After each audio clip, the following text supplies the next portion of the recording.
Então, antes de começar a falar sobre o tema, eu vou me localizar como profissional e pesquisadora. Eu fiz bacharelado e licenciatura em dança na Unicamp, mestrado e doutorado em arte contemporânea na UNB, sempre abordando a dança como tema. E o recorte que eu trago hoje é de um trecho do meu mestrado, da minha dissertação do mestrado. Eu trabalhei com dança do ventre como temática no meu mestrado. No doutorado eu já fui mais para a área da coreografia e de processos de ensino e aprendizagem. Eu não focalizei a dança do ventre. Por isso que quando eu falo aqui no perfil, eu falo muito do meu mestrado, que foi que eu cumpri, né, as disciplinas e fiz tudo muito focalizando a dança do ventre. Essa semana a gente está tendo defesas de TCC. Eu também sou professora efetiva do Instituto Federal de Brasília, na licenciatura em dança. Já participei de uma banca ontem, uma banca hoje, mais tarde teremos uma terceira banca. E durante as pesquisas que eu desenvolvi, eu tive muita curiosidade. Olá, Josivelton, tá aqui. E me iludi bastante, né, com a minha ansiedade em aprender sobre as danças, sobre a dança do ventre e tudo mais. A gente tem um problema com a historiografia da dança, né? Temos uma dificuldade na relação entre história e dança. Por muito tempo nós tivemos falta de método e muito do que foi registrado é tendencioso, porque foi valorizado, a gente teve uma valorização muito grande da opinião dos críticos e dos jornalistas. Então entrou para a história quem tinha fama. Olá, Rai Sansil, bem-vinda. Nem sempre a história registra o que de fato ocorreu. Nós sabemos, né, pelo contrário, muitas vezes o que é registrado é aquilo que está em voga. Olá, Silvinha. E a gente teve problemas muito sérios, né? Então, retomando, a gente teve problemas com a historiografia da dança. A relação entre história e dança é muito complicada, tem sido melhorada, né, atualmente. A gente sabe que as narrativas elas valorizaram muito as pessoas que tiveram fama, então outras pessoas ficaram de fora dos registros. Né? Também essas narrativas elas se pautaram muito em opiniões, em memórias, e nem sempre essas memórias são confiáveis. A gente sabe também que opiniões e memórias elas podem muitas vezes e são excludentes e sensacionalistas. Sem contar que na historiografia da dança a gente acaba por ter uma versão linear, causal e cronológica da história da dança. Como é isso? A gente vive, a gente sabe, a gente está agora vivendo, a gente sabe que a história que a gente está vivendo, ela não é linear. A história da sua vida, ela não é linear. Ela não é causal e nem é cronológica. Então, história alguma consegue ser assim. E ainda mais cumulativa, que é o caso do que acontece muitas vezes no ensino da história da dança. E na história da dança do ventre, muito isso aconteceu. Então, às vezes as pessoas contam histórias como se uma coisa nasceu, aí ela se desenvolveu, aí ela é mãe de uma outra coisa, e os fatos históricos, eles não são assim. A gente vê que muitas coisas acontecem, né? E é como se fosse uma teia. É melhor pensar em uma teia de acontecimentos do que em uma linha. Uma linha exclui muita coisa. Então, a gente fica às vezes muito ansioso, muito ansiosa por localizar alguma coisa no tempo e no espaço. E às vezes as coisas estão acontecendo ao mesmo tempo, simultaneamente, em vários locais e ao mesmo tempo. Então, esse é o grande perigo no estudo da história da dança e na história da dança do ventre, bastante. Então, entrando um pouco mais no tema de hoje, né? que aconteceu comigo? Em 2004 eu comecei a estudar no meu mestrado, eu tinha escolhido o recorte de pesquisa como sendo a dança do ventre, e eu estava muito ansiosa em publicar verdades. Esse é a grande armadilha, essa é a grande armadilha, né, na trajetória de pesquisa que a gente inicia, né, quando se fala em dança, em artes e tudo mais. Porque essa ansiedade em colocar uma data, a data de nascimento, o dia em que a primeira mulher dançou dança do ventre no mundo ocidental, tudo isso faz com que a gente fique com essa ânsia e acabe acreditando em coisas que não têm comprovação. Então, eu comecei a ler tudo que aparecia, tudo que estava publicado e que eu tinha acesso, eu lia e eu acreditava que aquilo tudo era verdade. Veja, eu estava recém entrando, porque assim, eu tinha feito bacharelado e licenciatura, mas a gente sabe que na área de pesquisa a gente vai se aprofundar e se aperfeiçoar mesmo no mestrado, no doutorado, talvez até numa especialização. No bacharelado e na licenciatura nem sempre a gente tem essa experiência de pesquisar mais aprofundada. Então, eu não tinha a referência, eu fui aprendendo isso com a minha orientadora e com os professores do mestrado, de que nem tudo que estava publicado era verdade. A gente está agora, no tempo presente, numa época em que muita gente ainda acredita que o que está publicado, e na internet o perigo é maior ainda, né? Porque na internet é muito fácil publicar. Quando eu fiz minha pesquisa em 2004, 2005 e 2006, né, a gente não tinha essa quantidade de coisas acessíveis, né, e nem tanto acesso à publicação. Muita gente nem sabia como é que fazia um blog, como é que entrava na internet, tudo era ainda muito complicado, muito inacessível. Né? Então, hoje a gente ainda sofre muito com isso, de acreditar, de muitas pessoas acreditarem que porque está publicado, porque está na internet, porque tem uma chancela, aquilo é verdadeiro. Então, imagina, no início do século XXI, qualquer livro que caísse na minha mão, eu acreditava que o que estava ali era verdadeiro. Né? E aí eu encontrei em duas autoras, no caso a Wendy Bonaventura e a Judith Lynn Hanna, não sei se é assim que pronuncia, mas é Judith Hanna, a afirmação. Então vamos prestar atenção, olha o que eu encontrei. Eu estava lá pesquisando, né, juntando meu arcabouço teórico, e aí encontrei 2 livros afirmando que o termo dança do ventre tinha sido utilizado pela primeira vez durante uma feira mundial em Chicago em 1893. Então eu fiquei deslumbrada. Nossa, eu estava lá procurando material para minha pesquisa e encontrei uma verdade. 2 autoras disseram que o termo foi utilizado pela primeira vez nessa feira e achei uma data, né? A data de nascimento do termo dança do ventre, 1893, até o local, Feira Mundial de Chicago. E foi a primeira vez que eu entrei em contato com essas feiras, né? Eu não sabia que elas existiam. E disseram que foi uma estratégia de marketing o uso desse termo, porque naquela época falar a palavra ventre era muito chamativo. Então, dizendo que foi o empresário da época, né, que lançou esse termo como uma forma de atrair as pessoas para essa feira, principalmente para a parte de entretenimento que tinha na feira. Então, o que são essas feiras, né?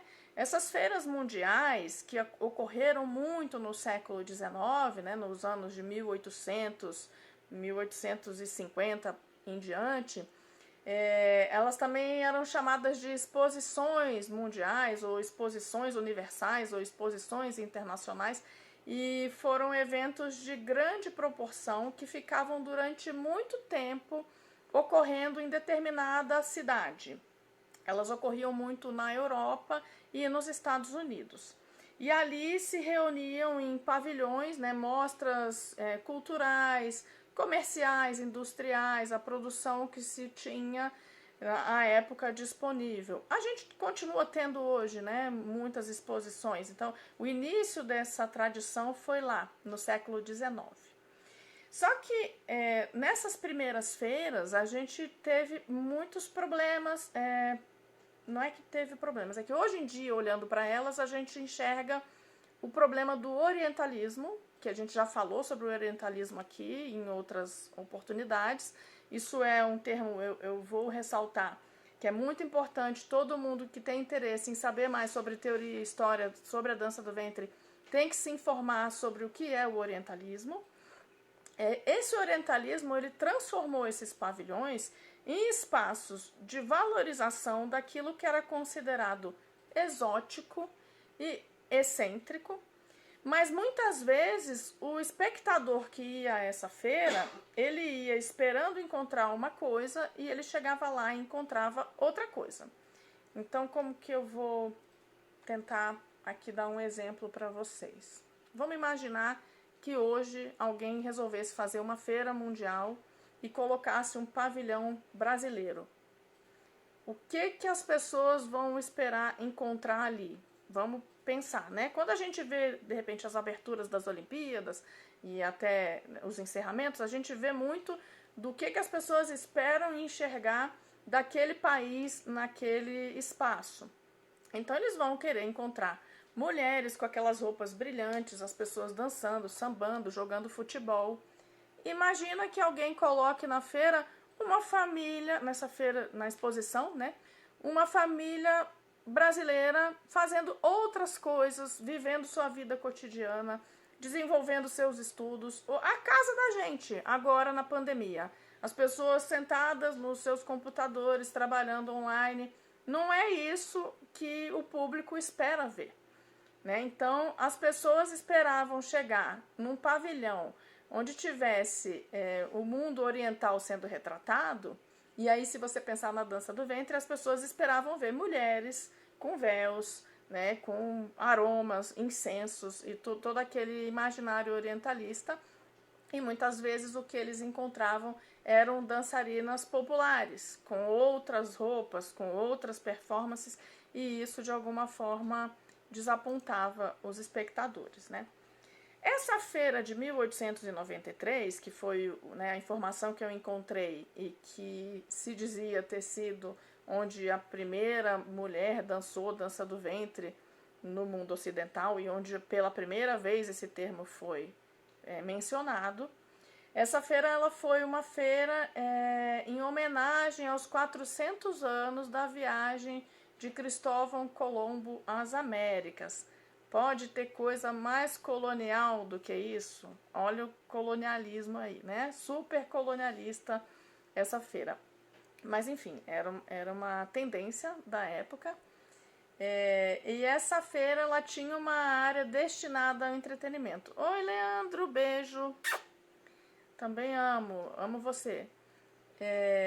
E aí eu encontrei uma tese de mestrado, no caso, uma dissertação, né, que em alguns lugares se chama de tese, de uma autora chamada Julie K. Rose, né, ela descrevendo apresentações de dança do ventre performadas por uma dançarina chamada Little Egypt. Então a gente chega agora no ponto central do tema dessa live.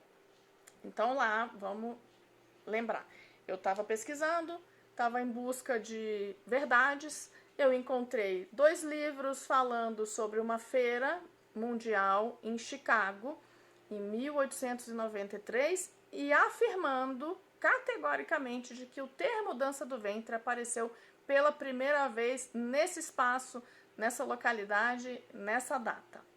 Eu fui pesquisar mais sobre a feira e encontrei mais uma informação de que tinha uma dançarina chamada Little Egypt, que eu já traduzi para vocês na chamada para live, né, que seria algo como Pequeno Egito ou Egitinho. Essa dançarina teria feito performances de dança do ventre na parte de entretenimento da Feira Mundial de Chicago. Inclusive tinha, né, nessa tese que eu li, um reverendo falando muito mal dessas performances, descrevendo horrorizado que eram performances horríveis, contorcionismos e etc. Muito preconceito em relação a isso. Para minha surpresa, também a Karin van Nieuwkerk, que é uma holandesa que pesquisa a dança do ventre e lançou um livro A Trade Like Any Other, que é tipo um negócio como nenhum outro, né? E ela também mencionou a existência dessa bailarina, dessa dançarina Little Egypt no livro, no momento em que ela fala sobre a exportação de dançarinas orientais para o mundo ocidental no século XIX, para atender ao circuito do entretenimento. Por que eu falo para minha surpresa? Porque depois, quando eu fui desconstruindo todas essas informações, com base, eu vou chegar lá, né? Eu vou chegar nesse momento. Essa pessoa, ela é de fato uma pesquisadora muito importante. Aliás, todas são, mesmo quem publica alguma coisa equivocadamente, é importante você ler, né? Só que eu levei um choque, porque eu encontrei um livro de uma autora chamada Donna Carlton, e o nome do livro é Looking for Little Egypt, ou seja, procurando por Little Egypt, ou procurando por Pequeno Egito. Essa pesquisadora, essa autora, ela fez uma busca, né? Ela acessou diversos documentos e ela afirma que esse personagem foi inventado, que Little Egypt foi uma invenção de pessoas que queriam muito ter essa linhagem, igual a mim, quando comecei a pesquisar. Eu comecei a pesquisar, eu quero achar uma data, eu quero achar uma linhagem, eu quero achar a primeira mulher que dançou dança do ventre no Ocidente. Então, esse mesmo sentimento, essa ansiedade, fez com que as pessoas dessem crédito a essa história contada por uma pessoa que se disse ser Little Egypt. Então, eu já chego lá também, né? A gente vai construindo aos poucos essa narrativa.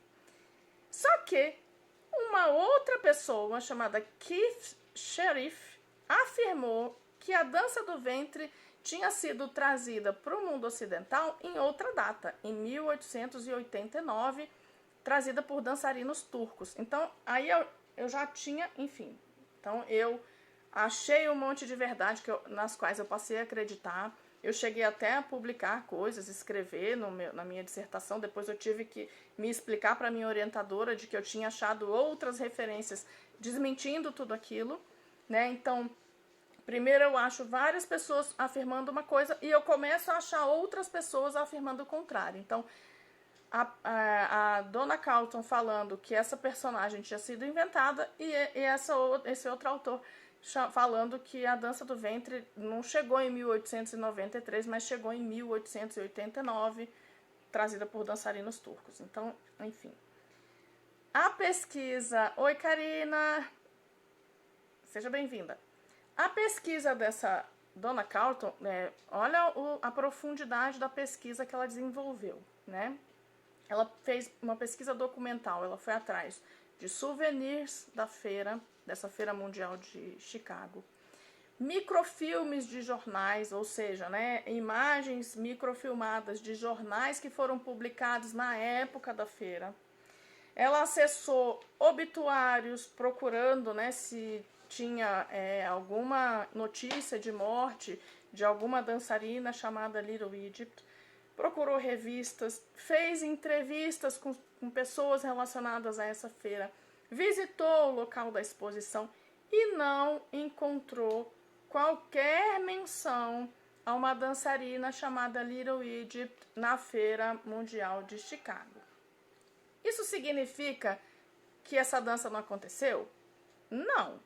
Isso significa que não foram encontradas evidências históricas para embasar a afirmação que as pessoas estavam fazendo de que existiu essa dançarina e de que ela foi a primeira dançarina a dançar a dança do ventre no mundo ocidental, né?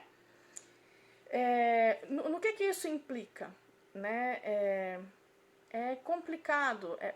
Estudar a história é algo muito complexo. A gente tem que ter muito cuidado. De onde será que essa história veio? E essa pergunta a Donna Carlton também foi responder, né? Ela encontrou a história de uma pessoa, uma dançarina, que em 1896, ou seja, 3 anos depois que a feira aconteceu, essa dançarina se envolveu em um escândalo e ela passou a dizer para os jornais que ela era Little Egypt, que ela tinha sido a primeira mulher a dançar a dança do ventre no mundo ocidental na Feira Mundial de Chicago. Né? Então, é aquilo que a gente já ouviu falar. Muitas das mentiras contadas, elas são embasadas em alguma coisa que de fato aconteceu. Né? E é por isso que eu falo da miragem infame. O que é infame? Uma pessoa com má fama, né? Porque ela estava envolvida em escândalos, ela se envolveu em polêmicas, ela era muito mal falada, né? E, apesar disso, temos filmes e músicas compostas, né, criados em homenagem a essa Little Egypt. E por um tempo, Little Egypt tinha virado sinônimo de dançarina do ventre. Então, se alguém estava dançando ou queria dizer, essa mulher dança muito bem, ela é uma Little Egypt. Enfim, coisas que se criam, que são como mitos, né? Um mito. E aí, esse livro da Donna Carlton, você pensa que ele vai trazer um monte de respostas, ele traz muitas perguntas, muitos questionamentos, muita coisa, e aborda de uma maneira muito boa tudo que foi relacionado a essa feira em termos de orientalismo, sensacionalismo, racismo. Ela fala muito de como as pessoas não brancas foram excluídas das feiras, né, na organização da feira. Fala sobre essa coisa polêmica de você colocar pavilhões em que a vida das pessoas ficavam expostas. Então imagina, quase como acontece num zoológico, você chega lá para ver os animais em cada área ali, né, destinada a eles, você chegava numa feira e você via pavilhões destinados a determinadas culturas. Então tinha o pavilhão persa, o pavilhão turco, né, o pavilhão de culturas consideradas exóticas, e as pessoas, elas eram trazidas.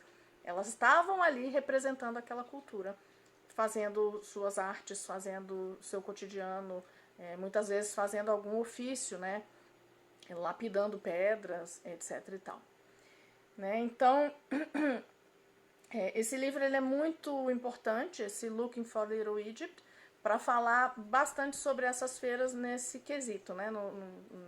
Dessa questão de como as pessoas arrecadaram dinheiro com o exotismo dos povos considerados excêntricos. Né? E, além disso, a gente descobre que durante anos várias mulheres se disseram ser Little Egypt. Então, a mais famosa é essa que a Donna Carlton identificou. O nome dela é Ashea Wabi. E ela foi associada a um escândalo, como eu já mencionei, mas vou agora reforçar. Em 1896, ela dançou numa festa. Parece que era uma despedida de solteiro, então é tipo uma fofoca, né? A gente também não sabe se isso é verdade. Mas o que dizem é que tinha uma dançarina performando numa despedida de solteiro, e aquilo foi denunciado. Na época, a polícia, ela também tinha um moralismo extremado, né? A gente sabe por relatos que, né, nos séculos anteriores, muitas vezes o que pudesse ser considerado indecente era assunto de polícia. E essa mulher, quando foi depor, ela atraiu a curiosidade de muitas pessoas, e ela aproveitou essa fama para se autoproclamar a verdadeira Little Egypt. Então ela aproveitou a fama para dizer: eu sou a primeira mulher que dançou dança do ventre no mundo ocidental. E essa história ficou sendo repetida, né? A gente não tem como comprovar, né? E esse fenômeno sensacionalista dessa mulher que se disse ser Little Egypt, o que isso também causou? Ofuscou o nome de dançarinas que vieram de fato e dançaram nessa Feira Mundial de Chicago, trazendo as danças de seus países. Né? Então, olha aí o que isso acarreta, né? Esse tipo de coisa que as pessoas divulgam sem base numa comprovação. Por que eu chamo ela de miragem, então? Então, ela foi uma miragem no meu deserto. O meu deserto de informações. Então, eu começo a pesquisar a dança do ventre, eu não tinha nada, eu estava ansiosa para encontrar verdades, para encontrar informações. E o que dizem é que quando você está no deserto, caminhando no sol escaldante, sem água, você começa a enxergar água, né, e oásis por todo canto. E foi assim que aconteceu comigo. Eu comecei a achar textos e comecei a acreditar que eles eram verdadeiros. E essa Little Egypt foi a miragem que veio parar no meu colo. E eu chamo de miragem infame porque ela tinha uma fama muito ruim, né, metida em escândalos e tudo mais. Enfim, fake news, gente, não é coisa do presente. Fake news é coisa milenar. Então, o que eu peço para todo mundo que assiste, né, o perfil e que está aqui acompanhando a live e quem vai assistir a live depois, porque eu sei que muita gente não consegue entrar, que tenham cuidado. Então, muito cuidado com o que vocês encontram pela frente, com os textos, com os livros. Eu já falei, não custa repetir, nem tudo que é publicado é verdadeiro, é confiável para sua pesquisa. Cuidado com as histórias nas quais você vai acreditar, né, em coisas que estão na internet. Cuidado com as fontes de pesquisa.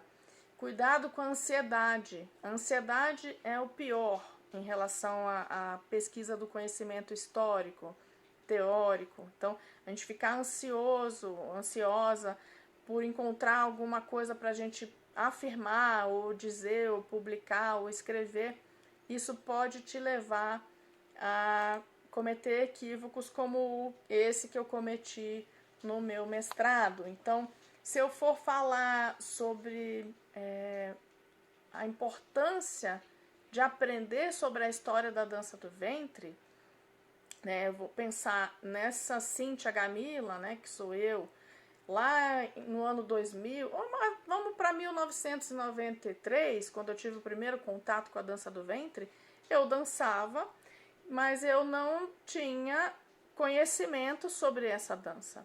Isso me impediu de aprender a dançar? De forma alguma. Aprendi a dançar, mas eu sentia falta de mais contexto. A gente sabe que o aprendizado da dança, das artes em geral, ele fica muito melhor se você tem o contexto. Esse contexto histórico, esse contexto teórico, o contexto de onde essa dança veio, a que ela está associada. Então, existem 3 pilares para um melhor aprendizado na dança. Se você é professora, você vai querer fazer com que suas alunas aprendam com base nesses 3 pilares. Então, um pilar é a prática. E muitas vezes a gente para nesse. Você já viu alguma mesa ser fixada com um pino sem outro, né? Às vezes acontece, mas tem que botar. Já viu o que precisa quando tem um pino só sustentando uma mesa? O tamanho da base que tem que ter? Tem que ter uma base imensa. Então, tem que ter pelo menos 3 para a gente criar uma base, que são, né, a prática, o conhecimento prático da dança, fazer as aulas, aprender os movimentos, o contexto histórico, teórico, que fundamenta essa dança, e a fruição estética, que é assistir às danças. Assistir filmes, assistir outras dançarinas, assistir até você mesma dançando. Isso tudo é muito importante para dar uma base para esse aprendizado acontecer da melhor maneira. Então, quem trabalha com artes, quem trabalha com dança, sabe disso. Nem todo mundo sabe, mas assim, é importante se informar sobre isso. Mas quem tem pesquisas teóricas sabe que a gente chama isso de abordagem triangular para o ensino das artes. Quem quiser saber mais sobre isso, procure sobre Ana May Barbosa, que é uma autora brasileira que trouxe esse conceito vindo de outros lugares para o Brasil. Então, a gente chega aqui no final dessa live. Desejo que vocês tenham uma excelente semana e boas pesquisas. Hoje à noite tem uma aula bacana do Runa Coletivo, Eu me inscrevi, elas estão arrecadando dinheiro para mandar para o Líbano, né? Por uma questão de arrecadar para comprar remédios para o Líbano. Então, acho que está numa contribuição de R$20, a partir de R$20 em diante. Você pode contribuir com mais se você quiser. Então, recomendo, eu me inscrevi, já fiz minha contribuição e vou assistir a aula que vai ter hoje à noite com o coletivo. Então, vou tirar um print aqui da live. Deixa eu tirar um print. E beijo, Josivelton. Imagina, eu que agradeço a sua participação aqui. Beijos, Karina. Beijos para todo mundo que tá aqui. E até a semana que vem. Tô querendo trazer Salomé, hein? Talvez seja isso. Vou pensar com calma para ver o que eu vou trazer na semana que vem. Até a próxima.